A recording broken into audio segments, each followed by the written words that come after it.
인류 역사에서 가장 첨예하게 맞서는 두 주장이 있다면 그것은 아마 이 창조와 진화일 것입니다.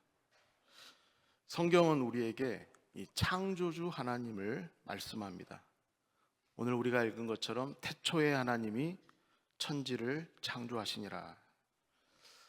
여러분, 하나님이 창조주라고 하는 것은 어마어마한 의미를 가지고 있습니다. 먼저 하나님이 창조주라고 하는 것은 이 세상의 참신은 오직 하나님 한 분뿐이다. 이것을 우리에게 말씀하는 것입니다. 하나님께서 창조하셨다. 여러분, 이 선언 앞에 세상의 모든 신은 가짜가 되는 것입니다. 왜냐하면 하나님께서 창조주이시기 때문에 세상의 모든 다른 것들은 피조물이 되는 거예요. 그래서 십계명의 제1계명이 너희는 나 외에 다른 신을 내게 두지 말지니라, 이 계명입니다. 여러분, 십계명의 제1계명이라고 하는 것은 모든 계명의 중심이자 시작점이 되는 계명이라고 할 수 있습니다. 사실 모든 계명은 이 제1계명, 하나님이 참 신이시다, 하나님이 창조주이시다, 이 믿음에 대한 응답인 것입니다. 하나님이 창조주이시다, 하나님만이 참 신이시다, 이 믿음에서 다른 모든 계명에 대한 순종이 따라오는 거예요. 하나님이 창조주라고 하는 것은 오늘 우리에게도 구체적으로 적용이 됩니다. 여러분, 하나님이 창조주이시기 때문에 우리는 어떤 존재가 되는 것입니까? 우리는 자연적으로 우리는 피조물이 되는 것입니다. 하나님은 창조주이시다. 그러므로 나는 피조물인 것입니다. 여러분, 이 신앙에서 하나님에 대한 경외가 나오는 거예요. 하나님은 창조주시고 나는 피조물입니다. 여기에서 경외가 나오는 것입니다. 여러분, 경외는 우리의 모든 상황 속에서 가장 우선순위가 하나님이시다, 이것을 고백하는 우리의 마음의 태도와 자세를 말합니다. 하나님을 하나님으로서 마땅히 인식하고 존중하고 그분께 경배를 드리는 것이, 이것이 경외입니다. 우리 삶에 있어서 가장 하나님을 앞세우는 것입니다. 그래서 여러분, 이 경외라고 하는 것은 기독교의 가장 핵심이 되는 신앙입니다. 우리의 모든 신앙생활의 베이스가 어디에서 시작하느냐? 바로 경외입니다. 여러분, 우리의 기도, 하나님 앞에 우리가 드리는 기도가 어디에서부터 시작하는 것입니까? 그것은 경외입니다. 우리가 드리는 찬양, 경외예요. 하나님 앞에 우리가 말씀을 듣는 것, 경외에서 시작하는 것입니다. 하나님 앞에 드리는 예배, 경외입니다. 하나님 앞에 드리는 봉사, 경외에서 시작하는 것입니다. 그분은 창조주이시고 나는 피조물입니다. 근데 우리는 하나님을 사랑의 하나님이시고 좋으신 하나님이시고, 그래서 마치 하나님을 좋은 친구쯤으로 생각해요. 근데 여러분, 그것은 잘못된 인식이에요. 하나님에 대한 잘못된 인식입니다. 우리가 하나님을 창조주로 믿을 때 그 사람은 하나님을 경외하지 않을 수 없습니다. 또 여러분, 하나님이 창조주시고 나는 피조물이다 라고 하는 것은 서로의 역할이 다르다는 것을 의미하는 것입니다. 하나님은 창조주이시기 때문에 하나님은 우리를 다스리는 존재입니다. 반대로 우리는 피조물이기 때문에 우리는 어떤 존재입니까? 우리는 다스림을 받는 존재예요. 우리는 그분을 예배하는 존재고 그분을 경배하는 존재입니다. 그래서 여러분, 이 신앙에서 창조주와 피조물의 역할이 다르다, 이 신앙에서 우리의 기도의 방향이 결정되는 거예요. 창조주의 뜻이 있어요. 우리를 향하신 하나님의 목적이 있어요. 계획이 있어요. 그래서 우리는 기도할 때 나의 뜻이 우선순위가 아니에요. 아버지의 뜻, 창조주 하나님의 뜻을 먼저 구하게 되는 것입니다. 기도의 방향이 달라지는 거예요. 그래서 예수님께서 그렇게 기도하셨어요. 아버지의 뜻이 이루어지기를 원합니다. 그분은 창조주이시고 우리는 피조물이기 때문인 것입니다.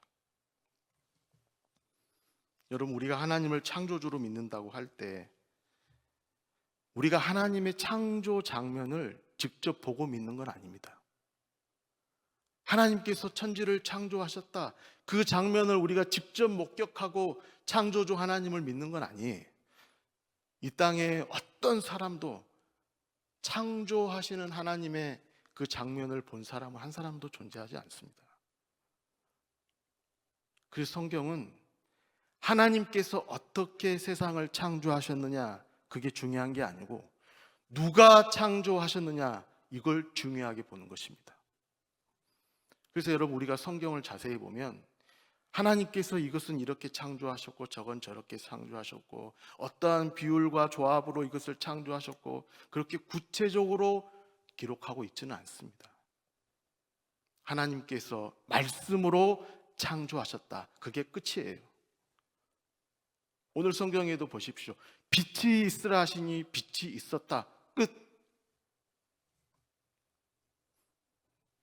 그런데 여러분, 우리는 하나님의 은혜로, 성령의 역사로 그 창조를 직접 본 적이 없지만 그 창조주 하나님이 믿어지는 것입니다. 그 사람이 하나님의 자녀예요. 여러분, 이 세상에는 창조주 하나님을 부인하는 사람들이 많습니다. 어떻게 보면 그거는 당연한 거예요. 왜냐하면 이 창조 신앙이라고 하는 것은 이성의 영역을 뛰어넘습니다. 이것은 과학의 영역을 초월하는 거예요. 창조 신앙은 이것은 영적인 영역입니다. 믿음의 영역이고 신앙의 영역이에요. 그래서 이 세상에는 하나님의 창조를 부인하는 사람들이 많습니다. 우리가 살아가는 이 세상, 이 우주는 스스로 생겨났다고 주장하는 사람들이 많아요. 대부분 그래요. 학교에서 그걸 가르쳐요. 과거 어느 시점에 이 우주가 대폭발을 일으켜가지고 우주가 생성이 되었다고 하는 것입니다. 그리고 그 중심에 진화론이 있습니다. 아무 목적도 없이 어떻게 하다 보니까 생명체가 생겨났어요. 그리고 그런 어떤 생존 경쟁의 과정을 통해서 오늘과 같은 형태로 발전되었다고 하는 것입니다. 그런데 여러분, 우리가 아는 것처럼 이 진화론이라고 하는 것은 세 단계의 논리적 비약이 있어야 합니다. 이 진화가 과학적인 게 아니에요. 먼저는 무에서 유가 나온 것을 과학적으로 증명해야 됩니다. 어떻게 아무것도 없는 상태에서 무엇이 존재하는 상태가 되었는가, 이것을 과학이 증명하지 못합니다. 진화론을 설명하려면 이게 해명이 돼야 돼요. 지금 이미 존재하는 것은 어디에서 왔는가, 이것을 과학이 해결하지 못해요. 또 하나는 어떻게 무기체에서 위기체가 되었는가, 여기에 대한 논리의 비약이 있어야 됩니다. 생활 기능이 없는 생명체가 어떻게 생활 기능을 가진 생명체가 되었는가, 이것을 과학이 해결하지 못합니다. 여러분, 우리가 아는 것처럼 이 생명체 중에는 생활 기능이 없는 게 있습니다. 식물은 생명은 있지만 생활 기능이 없어요. 하지만 동물은 어떻습니까? 곤충은 생활 기능을 가지고 있습니다. 얘네들은 사회성을 가지고 있어요. 무리를 지어서 떼를 지어서 가족을 이루고 살아갑니다. 근데 어떻게 무기체에서 유기체가 되었나?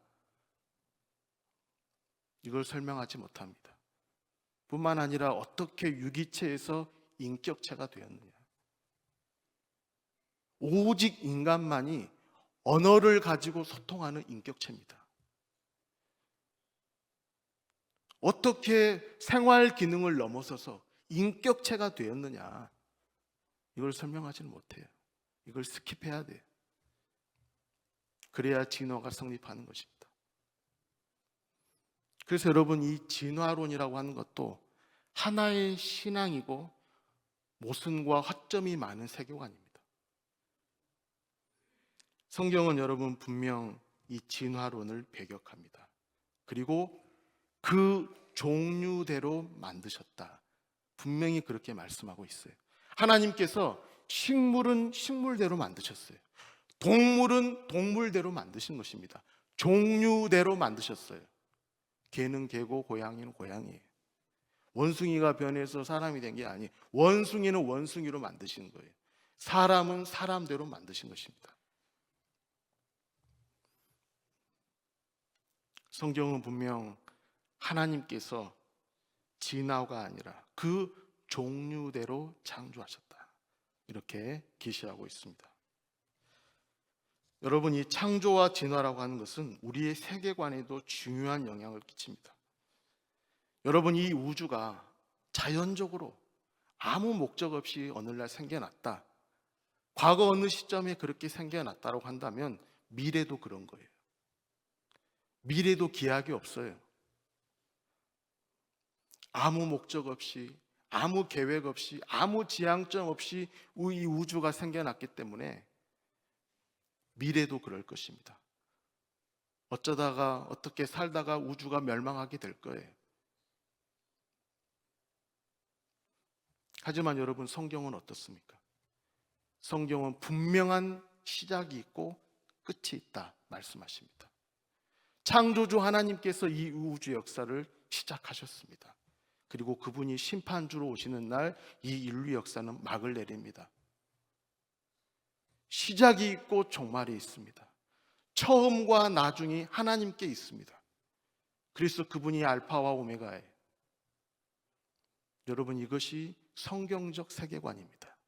하나님께서 분명한 목적을 가지고 이 세상을 창조하신 거예요. 피조물도 마찬가지입니다. 여러분, 피조물도 하나님께서 목적을 가지고 창조를 하셨습니다. 동물과 식물을 만드신 목적이 있습니다. 해와 달과 별을 만드신 목적이 있어요. 하늘과 바다와 땅을 만드신 목적이 있습니다. 인간을 만드신 목적이 있어요. 남자와 여자를 만드신 목적이 있어요. 하나님께서 낮을 주관하게 하시려고 큰 광명체를 만들었다. 밤을 주관하게 하시려고 작은 광명체를 만드셨다 그랬습니다. 남자와 여자를 만드실 때도 목적이 있어요. 하나님께서 세우신 질서가 있습니다. 여자는 남자를 돕는 배필로 만드셨다. 성경이 우리에게 그렇게 기록합니다. 성경은 여러분 모든 것이 창조주의 목적을 가지고 만들었다고 말하고 있습니다. 그래서 여러분, 이 세상에는 우연이 없습니다. 모든 것이 하나님의 목적대로, 그 종류대로 필요에 따라서 만들어진 것입니다. 어떤 사람들은 자신들이 원하는 세상을 만들겠다, 그렇게 말하는 사람들이 있습니다. 여러분, 창조주가 계시잖아요. 창조주가 이 세상을 디자인을 하신 것입니다. 그분의 목적과 계획과 선하신 뜻에 따라. 그리고 그분이 이 세상을 운행하시고 주관해 가고 계세요. 그런데 사람들이 자신들이 원하는 세상을 만들겠다는 거예요. 대표적으로 공산주의예요. 모든 사람이 평등한 세상, 모든 사람들이 잘 사는 세상, 하지만 여러분, 그것은 인간의 뜻이고 바람이지 하나님의 뜻은 또 다른 거예요. 다른 차원이에요. 우리는 기도할 때도 그렇게 기도할 때가 있습니다. 우리가 나라를 위해서 기도할 때, 하나님, 자유 대한민국이 되게 해 주십시오. 평화로운 대한민국이 되게 해 주십시오. 부강한 대한민국이 되게 해 주십시오. 오늘 저와 여러분이 다 원하는 거예요. 그런데 여러분, 하나님의 뜻은 또 다른 차원이에요. 여러분 생각해 보십시오. 하나님께서 우리에게 그런 부강한 나라, 살기 좋은 나라, 유토피아, 그런 나라를 우리에게 주실 능력이 없어서 허락하지 않으신 게 아닙니다.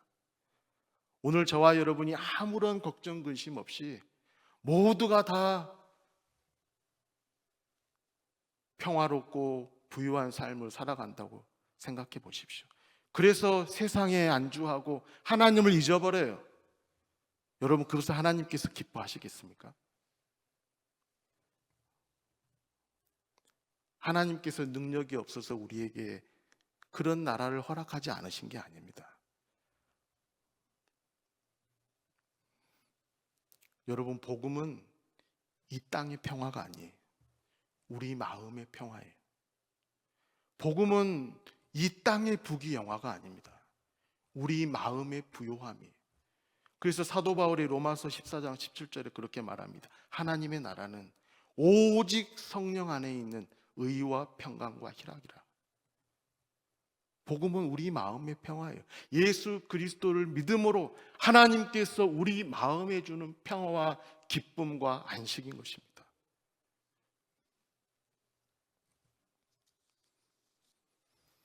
특별히 여러분, 하나님의 창조를 통해서 우리는 하나님의 창조 질서를 배우게 됩니다. 하나님은 사람을 창조하시면서 남자와 여자를 구분하셨습니다. 여러분, 남자와 여자는 똑같이 평등하고 하나님 앞에 존귀한 존재입니다. 누가 더 우월하거나 열등한 존재가 아니에요. 똑같이 평등합니다. 하지만 그 역할과 기능이 달라요. 이것을 우리는 항상 기억해야 합니다. 역할과 기능이 다릅니다. 가정에서의 역할과 기능이 달라요. 교회에서의 역할과 기능이 다릅니다. 사회와 국가에서도 마찬가지예요.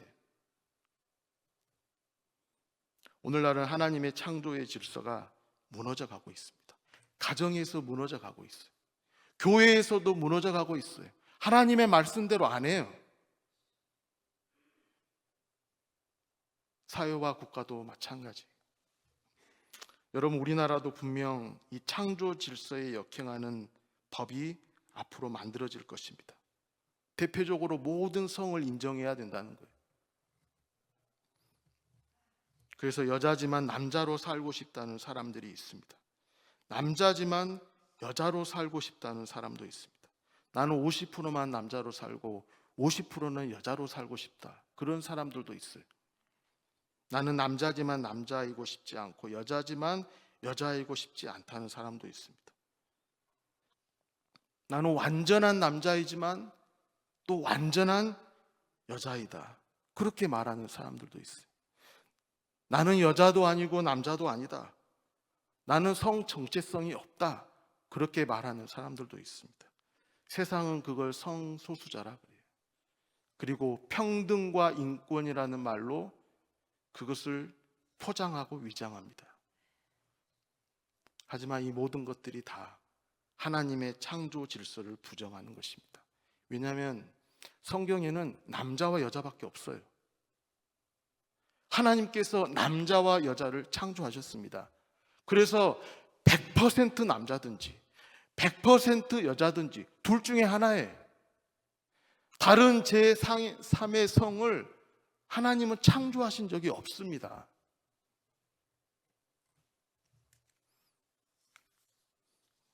여러분, 교회 안에도 잘못된 성 정체성을 가진 사람들이 출석할 수 있습니다. 근데 중요한 것은 우리가 그분들을 정죄하는 게 중요한 게 아니에요. 사실 따지고 보면 여러분, 동성애만 죄입니까? 오늘 우리가 동성애를 안 할 뿐이지 더 심각한 죄를 짓고 있을 수도 있어요. 정죄하는 게 중요한 게 아니고 그분들을 위해서 기도해야 합니다. 그리고 창조주 하나님을 말해줘야 돼요. 하나님의 창조 질서를 설명해 줘야 합니다. 그리고 그것이 명백한 죄이고 하나님의 창조 질서에 어긋난다는 것을 깨닫게 해줘야 돼요. 그것이 교회의 역할입니다. 여러분, 하나님은 창조 후에 보시기에 좋았더라 말씀하십니다. 오늘도 하나님께서 빛을 창조하신 다음에 하나님께서 보시기에 좋았다 그렇게 말씀하십니다. 하나님이 만족하시고 흡족해 하셨어요. 그래서 여러분, 오늘 우리도 이 세상을 바라볼 때에 그러한 마음으로 바라봐야 합니다. 여러분, 성경에서 세상은 크게 두 가지예요.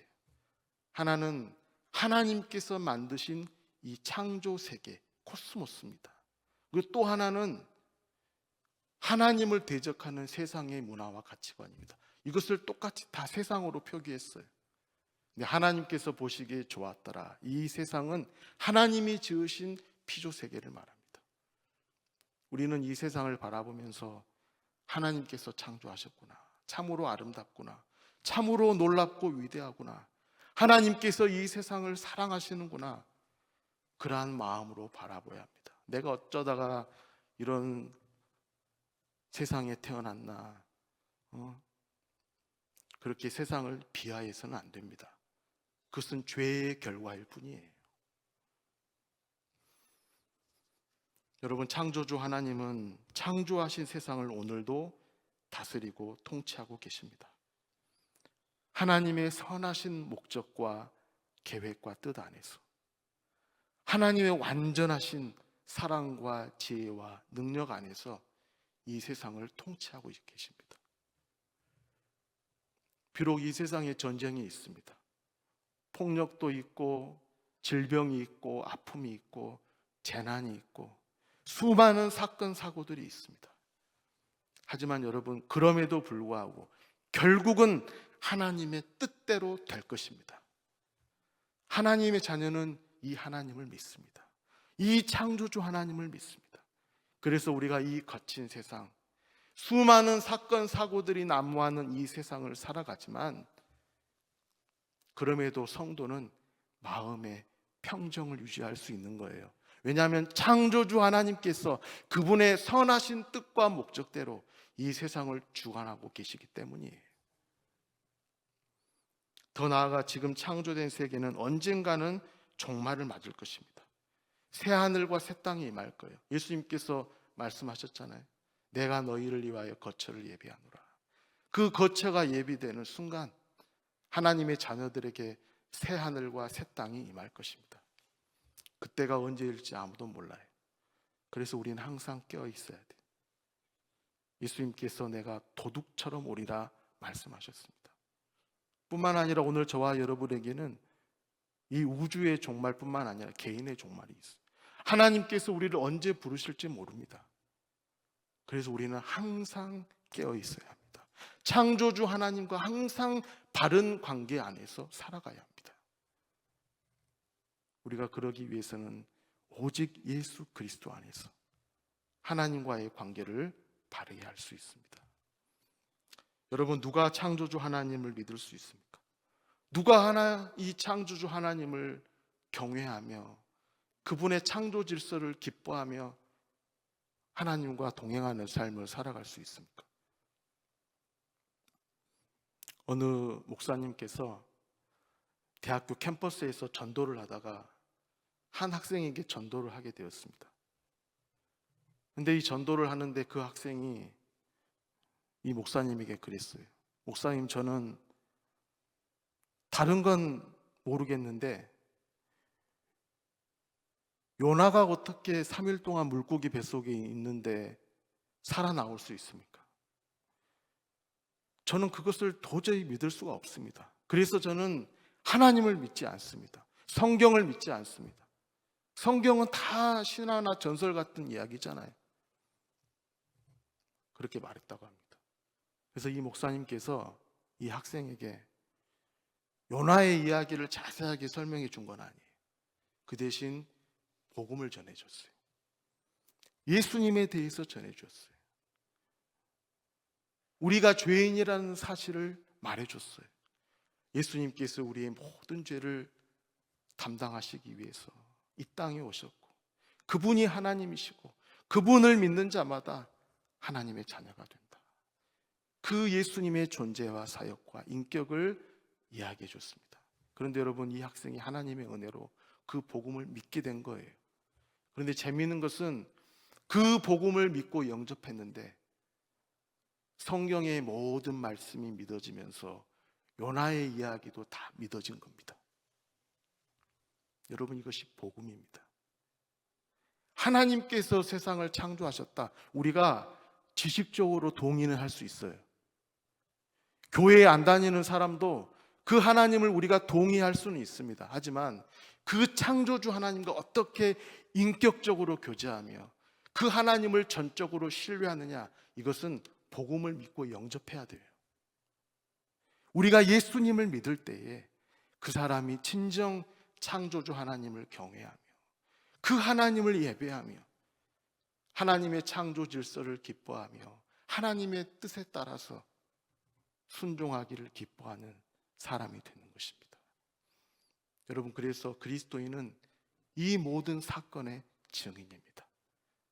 그래서 창조주 하나님을 믿는 모든 그리스도인들마다 오늘도 우리가 복음의 증인으로 이 땅을 살아가게 되는 것입니다. 오늘 이 은혜가 저와 여러분 모두에게 있기를 주님의 이름으로 축원합니다. 이제는 우리 주 예수 그리스도의 은혜와 하나님 아버지의 크신 사랑하심과 성령의 교통하심이 창조주 하나님을 믿고 그분을 경외하며 그분을 내 인생의 가장 우선순위에 두며 그분의 뜻을 존중하며 그분과 함께하는 인생을 살아가기를 원하는 오늘 이 자리에 모인 모든 성도님들과 서부제일교회와 이 나라와 이 민족 위에 지금부터 영원토록 함께 하시옵기를 간절히 축원하옵나이다. 아멘.